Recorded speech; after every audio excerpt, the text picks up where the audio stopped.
Welcome welcome welcome. बहुत बहुत स्वागत है आप लोगों का इक्वल पेन में। तो आज हम लोग ट्रिगोनोमेट्री का लेक्चर 2 पढ़ने वाले हैं और इस लेक्चर में हम लोग बहुत सारे क्वेश्चन करेंगे जो कि हमारे बेसिक पिलर के लिए और हमारे कॉन्सेप्ट के लिए बहुत ज़्यादा इंपॉर्टेंट होने वाला है। तो आप लोग इस लेक्चर में जितने भी क्वेश्चन बताए जाए उसको सबसे पहले पॉज करके वीडियो को रोक कर खुद ट्राई करें। अगर नहीं बने तो फिर मेरे जो सॉल्यूशन है मैं बताऊंगा उसको देखकर बनाएं। इसमें हम लोग ख़ास तौर पे कुछ एनसीईआरटी के, आर.डी. शर्मा के और जामिया अलीगढ़ और बीएचयू की जो पीवाईक्यू है जिस आज के लेवल के हिसाब से उसमें हम करेंगे क्वेश्चंस। तो आप लोग अगर जामिया अलीगढ़ या बीएचयू सीएच के लिए तैयारी कर रहे हैं तो आपके लिए वीडियो बहुत ज़्यादा इंपॉर्टेंट है। तो इस वीडियो को पूरा देखें। अगर ये वीडियो लंबा चला गया तो इसको आप थोड़ा पॉज करके भी कुछ टाइम ब्रेक लेकर भी देख सकते हैं, लेकिन ख़ास तौर पर कोशिश कीजिए कि आप वन टाइम में इस वीडियो को कंप्लीट करें। और स्किप तो बिल्कुल नहीं करना है, क्योंकि स्किप करने से आपका कॉन्सेप्ट स्किप हो जाएगा और आप बहुत बड़ी मुसीबत में फंस जाने वाले हैं। तो आज का जो कुछ है उससे पहले हम कुछ डिस्कस करने वाले हैं। क्या सबसे पहले तो आप ये हमारा कुछ सोशल मीडिया प्लेटफॉर्म है उसको आप फॉलो ज़रूर कर लें। जैसे कि इक्वल पेन पे फेसबुक है, इंस्टाग्राम है और व्हाट्सएप चैनल भी हमारा है, उसे आप ज्वाइन कर लें। डिस्क्रिप्शन में सारे लिंक आपको मिल जाएंगे। उसको ज्वाइन करके आप मुझसे बेझिझक कांटेक्ट कर सकते हैं और आपका जो भी कमेंट हो यानी कोई भी डिस्कशन हो आप मुझे वहाँ कमेंट कर सकते हैं वहाँ पे। और उससे ख़ास बात यह है कि आपके पास यूट्यूब चैनल है तो आप यहाँ अभी क्या कर सकते हैं कि इस वीडियो को लाइक कर दें और आपका जो भी कमेंट है इस वीडियो से रिलेटेड या कोई कॉन्सेप्ट है तो उसको आप यहीं कर दें और आप अपने दोस्तों के साथ वीडियो को शेयर ज़रूर करें और सब्सक्राइब चैनल कर लें ताकि आपको मेरा वीडियो बिना किसी सर्च करे आपको मेरा वीडियो आपको तक पहुंच जाए और आप अपना कोर्स पूरा कर लें। तो अब मैं चलता हूं अपने लेक्चर की तरफ, जो कि हमारा कुछ है क्वेश्चंस है। जो कि आज का क्वेश्चन होने वाला है कि in a triangle A B C, right angle triangle at A if A B is equal to 12 and A C is equal to 5 and B C is 13, find the 6 trigonometric ratio. इस क्वेश्चन में बोला गया, ये basic question है, तो इसमें बोला गया है कि एक ट्रायंगल हमारे पास ए बी सी है, उसमें राइट एंगल ए है और कुछ साइड दिया गया है A B, A C and B C, ये 3 साइड दे दिया गया है। और उसमें बोला गया है जो 6 ट्रिगोनोमेट्रिक रेशियो है उसको फाइंड करने के लिए। तो सबसे पहले क्या करेंगे हम लोग कि हम अपना एक ट्रायंगल बनाएंगे, जो कि ट्रायंगल हमारा हो जाएगा कुछ इस तरह से।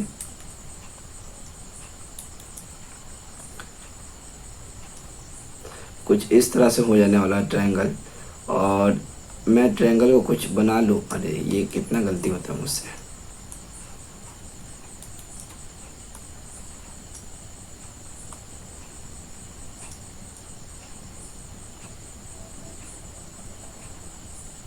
ये ट्रायंगल है हमारा, हमें बोला गया है कि हमारा राइट एंगल जो होना चाहिए वो ए होना चाहिए। तो सबसे पहले हम क्या करेंगे, एक राइट एंगल बना लेते हैं यहाँ पर और इसका नाम ए देना होगा। क्यों देना होगा? क्योंकि ये खुद हमें बोला गया है कि हमारा क्वेश्चन में बोला गया है कि राइट एंगल जो है यानी ये 90 डिग्री का जो एंगल है वो हमारा ए है। अब हमें बी सी इंडिपेंडेंट है, मतलब हमें बी सी का कोई भी बहस नहीं किया गया, इस क्वेश्चन के अंदर डिस्कस नहीं किया गया है कि हमें बी सी कहाँ लेना है। तो मैंने क्या किया, बी यहाँ ले लिया और सी को यहाँ ले लिया। मैं बी यहाँ भी ले सकता हूँ, सी यहाँ भी ले सकता हूँ, इससे कोई मुझे फ़र्क क्वेश्चन पर पड़ने वाला नहीं है क्योंकि वो उसमें कोई डिस्कस किया गया है। अब ए बी बोला गया है 12 है आपका, 12 मैंने ले लिया। ए सी बोला 5 है तो मैंने 5 ले लिया। और बी सी मेरे पास 13 है तो मैंने 13 ले लिया। तो ये सारी चीज़ों को ले लिया मैंने। अब बोला गया फाइंड दी 6 ट्रिगोनोमेट्रिक रेशियो। अब मैंने पिछले वीडियो में लेक्चर 1 में आपको बताया था कि जब भी हम ट्रिगोनोमेट्रिक रेशियो फाइंड करेंगे तो किसी स्पेसिफिक एंगल के लिए फाइंड करेंगे। और इस क्वेश्चन में हमें स्पेसिफिक एंगल नहीं दिया गया है, ना बी दिया गया, ना सी दिया गया, ना ए दिया गया है। ए तो 90 डिग्री का एंगल है तो उसमें उसको कोई बहस नहीं करना है कि उससे ट्रिगोनोमेट्रिक रेशियो आएगा नहीं अभी के लिए। और हमें बी और सी में कोई भी एंगल, जो बी एंगल या सी एंगल चूज़ करके हमें ट्रिगोनोमेट्रिक रेशियो फाइंड करना है। मैं क्या करता हूँ कि आपके सॉल्यूशन के लिए बी एंगल को ले लेता हूँ। क्या ले लेता हूँ? थीटा, कि मैं इस एंगल के हिसाब से ट्रिगोनोमेट्रिक रेशियो फाइंड करूँगा। तो अब हमारे पास क्या है, फाइंड दी 6 ट्रिगोनोमेट्रिक रेशियो। सबसे पहले ट्रिगोनोमेट्रिक रेशियो क्या होता है, पहला ट्रिगोनोमेट्रिक रेशियो अपने पास sine theta is equal to perpendicular upon hypotenuse. अब आपको याद होगा कि परपेंडिकुलर कौन सा साइड होता है। मैंने आपको कल बताया था कि परपेंडिकुलर वो साइड होता है जो सबसे थीटा के जो भी एंगल आप ले रहे हैं उसके सबसे सामने वाला साइड आपका क्या हो जाएगा, थीटा। थीटा के सबसे सामने वाला साइड आपका हो जाएगा परपेंडिकुलर। तो मैंने यहाँ ए सी को बोल दिया परपेंडिकुलर। और थीटा के नीचे वाला साइड, थीटा के ठीक नीचे वाला साइड आपका हो जाता है बेस। यहाँ मैं क्या करता हूँ, स्मॉल बी ले लेता हूँ क्योंकि मैंने कैपिटल बी ले लिया है तो कन्फ्यूजन ना हो। और ये हाइपोटेनस, तो हाइपोटेनस हमेशा होता ही है। तो अब क्या है, परपेंडिकुलर हमारे लिए कितना है, पी देखें, पी के पास कितना है 5, तो 5 मैंने यहाँ रख लिया। उसके बाद हाइपोटेनस कितना है 13 ले लिया। तो ये मेरा एक ट्रिगोनोमेट्रिक रेशियो निकल गया।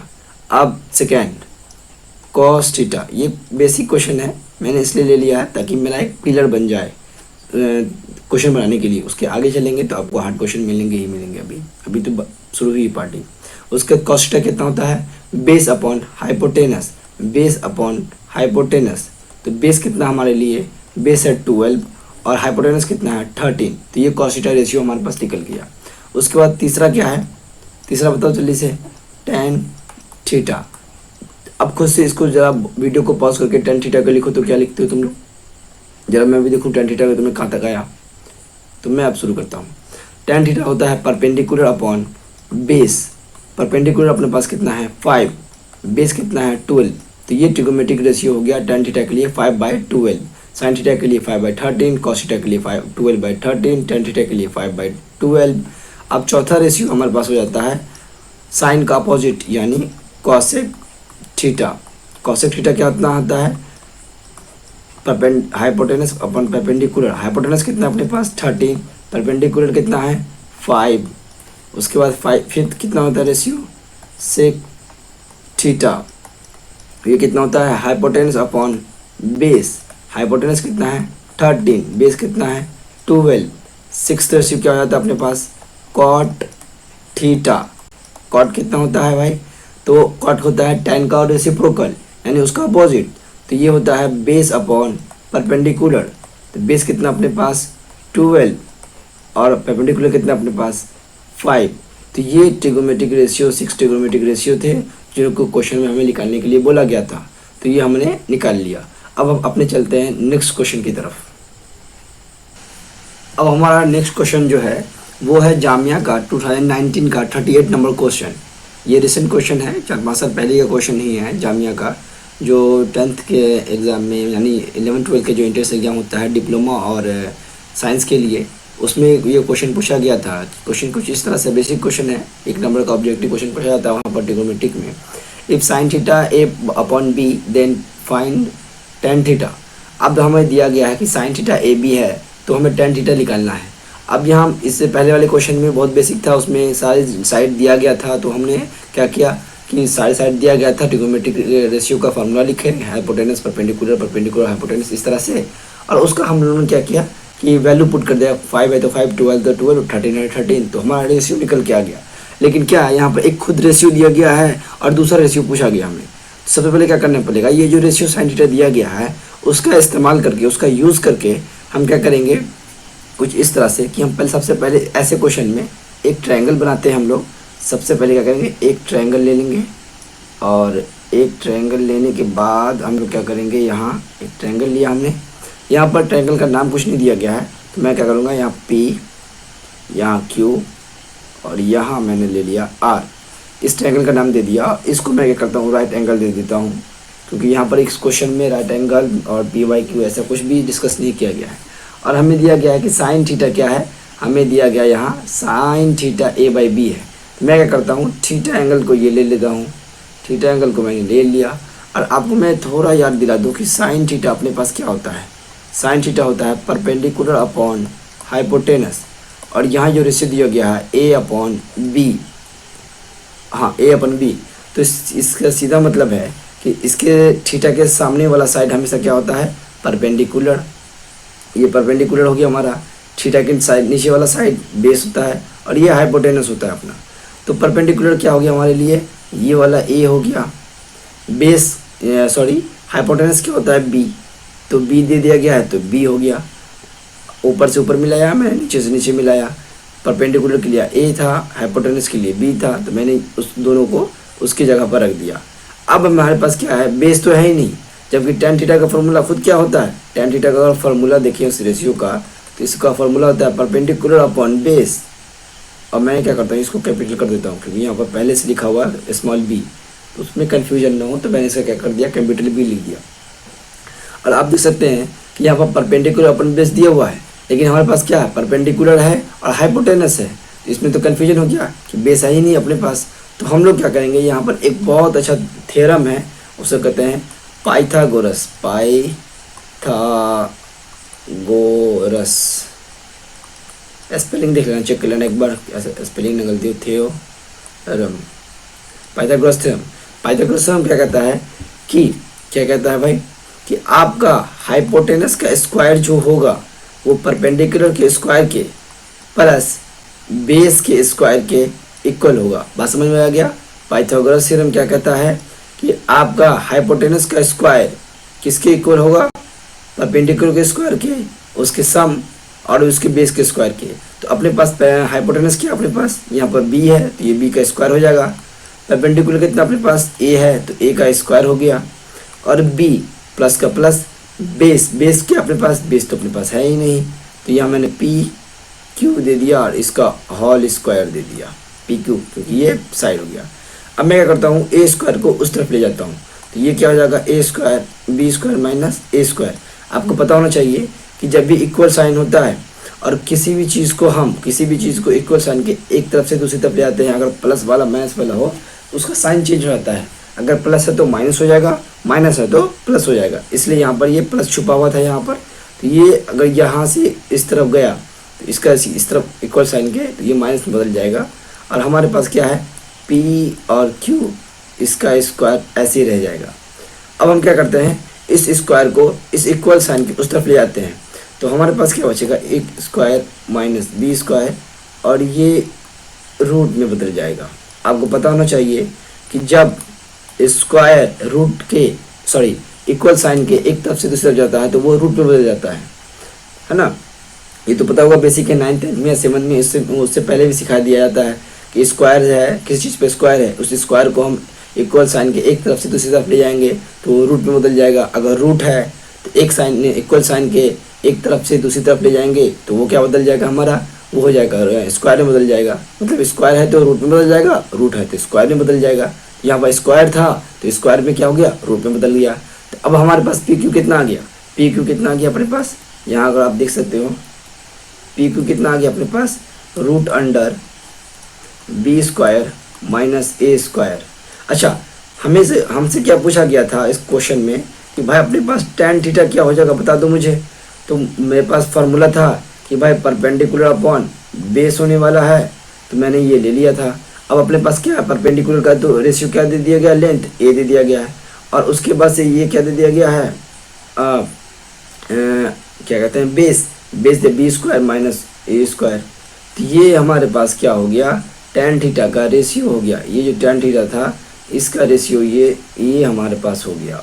अगर आपके पास ऑप्शन में हो तो ये चेक कर लेना, ये answer A by B square but minus A square हो जाएगा रूट अंडर में। तो ये आपका दूसरा क्वेश्चन भी सॉल्व हो गया, जो कि जामिया का 2019 का 38 नंबर क्वेश्चन था। आप इसको देख सकते हो। और अब हम चलते हैं अपने तीसरे क्वेश्चन की तरफ। तो अब हम लोग अपने तीसरे क्वेश्चन की तरफ चलते हैं, जो कि एनसीईआरटी का एग्जाम्पल का 5 नंबर क्वेश्चन है। ये क्वेश्चन अच्छा था, इसलिए मैंने इस क्वेश्चन को ले लिया वहाँ से, ताकि आप लोगों को एक नया क्वेश्चन और नया कॉन्सेप्ट सीखने को मिले, और आप जब भी कहीं जाएं तो आपको ये कुछ नया ना लगे। और इस तरह का क्वेश्चन, क्योंकि इस तरह का क्वेश्चन खासतौर पर बोर्ड एग्जाम में, जैसे सीबीएसई हो गया, आपका जो भी स्टेट बोर्ड होता है, जैसे यूपी, बिहार, महाराष्ट्र, जो भी बोर्ड है वहाँ का, उस हिसाब से अगर है तो वो वहाँ चलता है ऐसा क्वेश्चन। क्योंकि ये क्वेश्चन थोड़ा लेंदी है, लेकिन इसमें कुछ कॉन्सेप्ट है, क्योंकि इसमें अलजेब्रा भी यूज इस्तेमाल किया गया है। पीछे कुछ आपने देखा होगा कि साउंड में थोड़ा गड़बड़ी था, आपके जो अ, हवा का साउंड आ रहा था, तो उसके लिए सॉरी। तो अब मैं अपने क्वेश्चन की तरफ चलता हूँ। इसमें बोला गया है कि in a triangle OPQ, right angle at P, OP 7 centimetre and OQ minus PQ equal to 1 centimetre, determine the value of sine theta and cos theta. Sorry, मुझे वहाँ गलती से लिखा गया, एंड मुझे यहाँ लिखना चाहिए था एंड कॉस थीटा। ये इसको आप कैंसिल कर दें, इस पर ध्यान ना दें आप लोग। कॉस थीटा हो गया। अब मुझे बोला गया कि एक ट्रायंगल है अपने पास, एक ट्रायंगल है अपने पास। क्या है? एक ट्रायंगल है अपने पास। उसमें बोला गया है, एक ट्रायंगल है कि ओ पी क्यू और राइट एंगल एट पी है। अपने पास क्या है? Right angle at P. मतलब जो हमारा राइट एंगल यहाँ बनने वाला है, उसका नाम पहले क्वेश्चन में दिया गया कि पी है। और ओ और क्यू की बात हमें नहीं की गई है, तो हम अपनी मर्जी से कहीं पर भी सकते हैं। और ओपी हमें दिया गया है 7 सेंटीमीटर, तो हमने यहाँ 7 सेंटीमीटर लिख दिया। और ओ क्यू ये तो एक दे दिया गया है कि रिलेशन दे दिया गया है, और उसके बाद हमें कुछ नहीं दिया गया है। तो इस रिलेशन को हम लिखते हैं क्या? O Q is minus P Q equal to 1 centimetre, है ना? तो अब हमें यहाँ का करना पड़ेगा, एक नई चीज अलजेब्रा का इस्तेमाल करना पड़ेगा। अब अलजेब्रा का क्या कि हमें, हमारे पास 3 साइड है, एक साइड दिया गया है और 2 साइड के लिए इक्वेशन दे दिया गया, दोनों के बीच का रिलेशन। अगर हमें एक साइड और पता चल जाए, तो हम क्या कर सकते हैं कि आसानी से निकल सकता है। अगर हमें पता चल जाए कि पी क्यू 5 है, तो -5 वहां हो जाएगा, उस तरफ से हम 6 ले आएंगे। उसे कैसे करेंगे? तो हम यहाँ कंफ्यूज नहीं होना है, कंफ्यूज बिल्कुल नहीं होना है। क्या करेंगे? लेट दोनों में से कोई एक यहाँ मान लेते हैं हम O Q equal to x centimetre. यानी हमने क्या किया कि ओ क्यू जो हमारा था साइड, उसको एक्स सेंटीमीटर मान लिया हमने। X centimetre, sorry, x centimetre हमने मान लिया। मान लिया कि मेरा एक्स कोई लेंथ है, कोई जैसे कि 1 2 3 4 5, जो भी कोई नॉमेरिकल वैल्यू आएगी उस तरह का एक्स है, जो कि ओ क्यू की लेंथ है। तो हमने ये ले लिया। ओ क्यू की जगह क्या करते हैं हम, यहाँ जो ओ क्यू हमारे पास रिलेशन है, उसमें एक्स पुट कर दिया, -pq इक्वल टू 1। अब हमारे पास ये आ गया। अब हम क्या करते हैं, एक्स को यहीं रहने देते हैं और ये पी क्यू को उस तरफ ले जाते हैं। ये पी क्यू यहाँ जो माइनस है, ये वाला माइनस, उस तरफ क्या हो जाएगा? प्लस में बदल जाएगा। लेकिन इस 1 को हम इस तरफ लेके आएंगे, तो ये माइनस में आ जाएगा हमारे पास। बात समझ में आया कुछ? पी क्यू माइनस में था, उसको हम इस तरफ ले गए, तो ये प्लस में बदल गया। 1 प्लस में था, इस तरफ आ गया तो माइनस में बदल गया। मैंने अभी आपको बताया था। तो हमारे पास एक रिलेशन आ गया पी क्यू का। ओ क्यू तो हमने एक्स माना था, पी क्यू कितना आ गया अपने पास? x-1 आ गया। 1 आ गया। अब हमें बोला गया है कि भाई आप क्या करो, determine the angle cos sine theta cos theta. Sine theta cos theta के लिए क्या चाहिए? हमें साइड का स्पेसिफिक वैल्यू चाहिए, 5 10 12 इस तरह का जो कोई वैल्यू जो भी होता है नॉमिकल वैल्यू, तब जाके हमारा रेशियो निकलेगा, या कोई भी नॉमिनल वैल्यू। लेकिन यहाँ पर ऐसा कोई वैल्यू नहीं है, यहाँ पर 7 सेंटीमीटर है, कोई एक्स है, x-1 है। इस तरह हम रेशियो नहीं निकाल सकते हैं। ऐसा लग रहा हो कि आपको सारा सारी मिल गया, लेकिन नहीं, ऐसा नहीं मिला है। क्योंकि एक्स अननोन है, क्योंकि उसको हम लोगों ने लिट कर लिया था, हम लोग खुद सपोज कर लिया कि ओ क्यू जो है एक्स सेंटीमीटर है। एक्स क्या है उसको फाइंड करेंगे। उसके लिए क्या करेंगे हम लोग? पाइथागोरस थ्योरम का इस्तेमाल करेंगे। क्या करेंगे? पाइथागोरस थ्योरम जो है अपने पास, Pythagoras theorem, Pythagoras theorem, Pytha Pythagoras theorem क्या है भाई? हाइपोटेनस का स्क्वायर परपेंडिकुलर के स्क्वायर और बेस के स्क्वायर के इक्वल होता है। हाइपोटेनस अपने पास कितना है? X square. परपेंडिकुलर कितना है? अच्छा, मैंने यहाँ क्या है, ये थीटा ले लेते हैं। इस एंगल को अगर हमने थीटा ले लिया, तो हमारे पास कितना आ जाएगा? इसके ठीक सामने वाला साइड अपने पास क्या इतना आ जाएगा? परपेंडिकुलर। उसके लिए x-1 का होल स्क्वायर आ जाएगा, प्लस बेस कितना आ जाएगा? 7 का स्क्वायर आ जाएगा। इसको हम क्या करते हैं, इसको ऐसे ही रख देते हैं। यहाँ देखते हैं x-1 का होल स्क्वायर। तो इसको आपको याद होगा कि a-b का होल स्क्वायर क्या होता है। अगर आपको नहीं पता तो मैं लिख देता हूँ, स्क्वायर माइनस इसको a की जगह क्या है? X square. b की जगह कितना है? 1। तो b की जगह 1 का स्क्वायर, तो 1 का स्क्वायर कितना होता है? 1 ही होता है। -2ab, 2 तो 2 फॉर्मूला में आ जाएगा, x है और 1, तो कितना है? -2ab, ये आ गया, प्लस 7 का स्क्वायर कितना था? 49। ये चीज याद हो गई आपको? मैं यहाँ क्या करता हूँ, अब ऊपर चला जाता हूँ।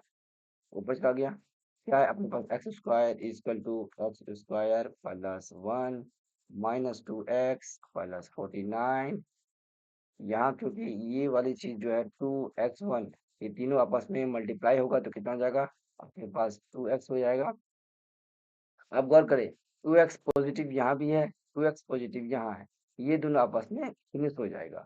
तो अपने पास यहाँ कितना बचा, -2x, और ये 1, 49, तो कितना हो जाएगा 49 प्लस में 1 भी प्लस में, तो कितना हो जाएगा 50। इधर तो कुछ नहीं बचा, इधर बचा 0, 50 -2x, और इस तरफ का 0 0 हो गया, हो गया।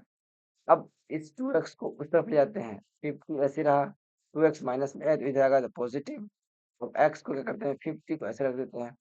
अब देखो 2 और x आपस में मल्टीप्लाई में है, तो मल्टीप्लाई में है, इधर आएगा तो कितना हो जाएगा, डिवाइड में आ जाएगा, x तो ऐसे ही रह जाएगा। ये थोड़ा आप टेंथ में तो ये चीज तो आता ही होगा आप लोगों को कि ये कैसे मल्टीप्लाई में डिवाइड में आ जाता है ना। आपको नहीं आता तो याद बस ध्यान रखें, जब दो चीज मल्टीप्लाई में होती है और इक्वल साइन के तरफ एक तरफ से दूसरी तरफ जाएगी, अगर मल्टीप्लाई में है तो वो डिवाइड में चला जाएगा, है ना। तो 2 से कितना हो जाएगा 25, 25 हो जाएगा, एक्स हमारे पास कितना आया 25। तो हमारा क्या हो गया, एक्स जो था ये वैल्यू हमें मिल गया 25, है ना, 25 मिल गया। तो अब हमारे पास जो था पी क्यू कितना था, पी क्यू x-1, एक्स की जगह -20, 1 की जगह 1, तो ये कितना हो जाएगा 24। अब आपको समझ में आ गया, एक स्पेसिफिक न्यूमेरिकल वैल्यू मिल गई हमें, है ना। और अब क्या कहते हैं, इसका इस्तेमाल करके हम लोग साइन थीटा कॉस थीटा का वैल्यू निकालते हैं।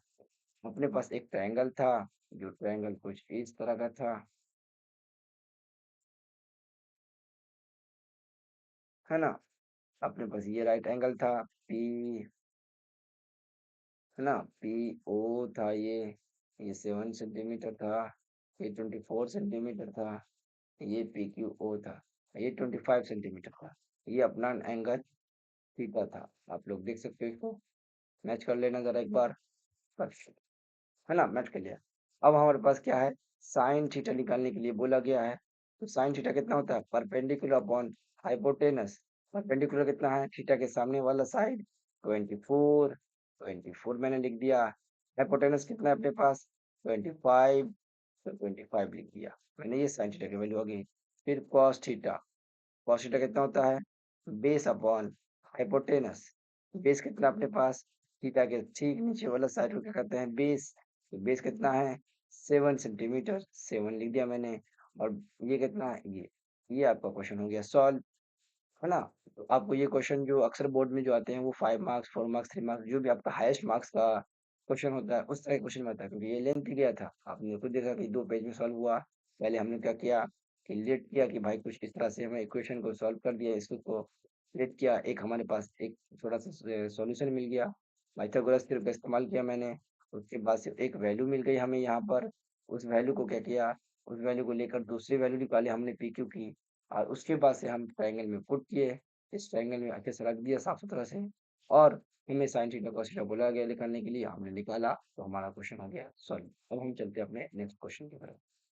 अब हमारा नेक्स्ट क्वेश्चन जो है एनसीईआरटी का 8.1 का 6 नंबर क्वेश्चन है, जो कि एक्सरसाइज 8.1 है, 8.1, जिसमें बोला गया है कि इफ एंगल, ये जो साइन आपको दिख रहा है यहाँ पर, ये साइन जो दिख रहा है ये एंगल है ना, एंगल का साइन कुछ इस तरह से, एंगल ए, एंगल बी, कुछ इस तरह से। तो ये साइन जो होता है वो, ये सब साइन क्या होता है, एंगल के लिए यूज होता है। माफ करना है, कुछ इंग्लिश आ गया था। तो if angle A and B are acute angle, acute angle आपको मैंने बताया था, एक्यूट एंगल वैसा एंगल होता है जो कि 90 डिग्री से छोटा होता है। तो are acute angle such that cos A and cos A is equal to cos B, then so that angle A is equal to angle B। हमें बोला कि एक इक्वेशन दे दिया गया है, एक रिलेशन की cos A और cos B जो है दोनों क्या है, इक्वल है। तो हमें बोला गया कि एंगल A और B जो है वो क्या ए बी बराबर होगा, उसको हमें प्रूफ करके दिखाना है। तो हम क्या करेंगे, हमें एक एंगल ए बी बोला गया है, तो हम क्या करते हैं एक ट्रायंगल बना लेते हैं। और हमें खास बात दिया गया है, अब जरा आप एक काम करना मेरे लिए, इस ट्रायंगल का आप नोमेनक्लेचर करो, यानी जो तीनों साइड है, तीनों एंगल है उसका नाम लिखो। और आप इस क्वेश्चन को एक बार पढ़ के जरूर लिखना। और इस क्वेश्चन में जो बोला गया है कि एक्यूट एंगल, उसके बारे में ख्याल करके ही लिखना है इसका। मैं थोड़ा रुक जाता हूँ, मैंने रुका। उम्मीद करता हूँ कि आप लोगों ने लिख लिया होगा इस ट्रायंगल का नाम। तो मैं अब बोलता हूँ कि एंगल ए और बी जो है एक्यूट एंगल है। जाहिर सी बात है कि हम ट्रिग्नोमेट्रिक में राइट एंगल लेके पढ़ते हैं, तो ये हमारा एंगल ए और बी नहीं हो सकता। ये जो एंगल है यहाँ हमेशा सी होगा। क्यों होगा? क्योंकि यहाँ पे बताया गया कि ए और बी जो एंगल है वो किस तरह का एंगल है? एक्यूट एंगल, यानी वैसा एंगल जो 90 डिग्री से छोटा होता है। कोई भी एंगल जो होगा 90 डिग्री से छोटा होगा, तो ये और ये एंगल ही ऐसा एंगल होता है जो 90 डिग्री से छोटा होता है। तो इसका नाम मैंने ए दे दिया और इसका नाम बी दे दिया। तो हमारा क्वेश्चन के हिसाब से ये चीज फुलफिल होता है कि ए और बी जो है, हम ए और ये बी ये दोनों को यहाँ लिख सकते हैं। अब हमें बोला गया है कि cos A equal to cos B. बात समझ में आ गई होगी। एक्यूट एंगल को मैंने किस तरह से इसको यहाँ पर रिलेशन इस ट्रायंगल में दे दिया है। उम्मीद नहीं है कि ज्यादा कंफ्यूजन होगा आपको। अगर हो रहा है तो जाहिर सी बात है कि आप लोगों ने क्या होगा, लेक्चर 1 मिस किया होगा, इस वजह से ऐसा हो रहा है। अब हमें क्या करना है कि एंगल ए और बी को प्रूफ करना है कि वो इक्वल है। तो हमें रिलेशन दिया गया है, उसका हम इस्तेमाल करते हैं। कॉस ए, अब हमें कॉस निकालना है ए एंगल के हिसाब से। अब हम आपको मैंने पहले बता दिया था कि जो साइड एंगल होता है, उस एंगल के नीचे वाले जो साइड होता है, उस एंगल के नीचे वाला साइड वो हमेशा क्या होता है बेस हो जाता है। तो कॉस के लिए जो हमारा फॉर्मूला होता है वो कितना होता है? Base upon perpendicular, sorry, base upon base upon hypotenuse होता है। उसी तरह से मैं इसे क्या करता हूँ, यहाँ पर लिख देता हूँ। ये कॉस के लिए भी ये दोनों सेम होता है। सॉरी, मैं इसको क्या करता हूँ, यहाँ लिख देता हूँ कि क्या होता है कॉस के लिए फॉर्मूला, वो होता है बेस अपॉन हाइपोटेनस। अब इसको फुलफिल करना है हमको। अब कॉस ए, एंगल ए के नीचे क्या होता है? बेस। ये वाला ए सी क्या हो गया? ए सी हमारा क्या हो गया? बेस हो गया इसके लिए। ये वाला चीज बेस तो हमें मिल गया। हाइपोटेनस क्या होगा? A B. तो हम ए बी यहाँ ले लेते हैं। अच्छा, ये तो फुलफिल हो गया।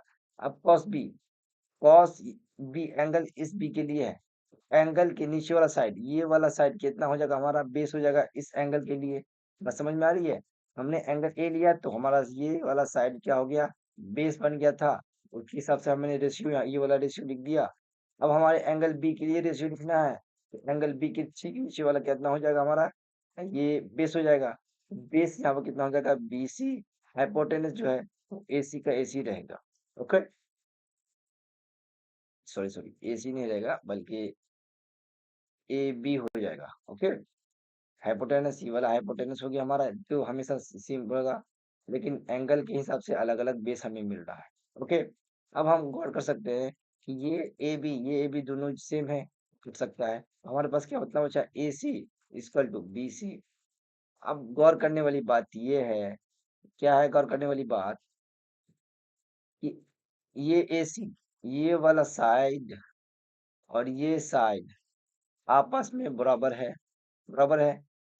इसका एंगल भी एक क्या है? एंगल भी एक क्या है? कॉमन एंगल है, यानी 90 डिग्री दोनों के बीच का कॉमन एंगल है। तो ए सी अगर बराबर हो गया और बी सी बराबर हो गया, तो ये दोनों क्या हो सकता है? एक एंगल बराबर हो गया, दो साइड बराबर हो गया। तो आपने एक थ्योरम पढ़ा होगा कि जब दो साइड और एक एंगल बराबर होता है, तो इसका सीधा मतलब है कि तीसरा एंगल भी उस चीज का इक्वल होगा। इस हिसाब से हम बोल सकते हैं एंगल ए जो हमारा है वो एंगल बी दोनों इक्वल होगा। बात समझ में आई कैसे मैंने कह दिया?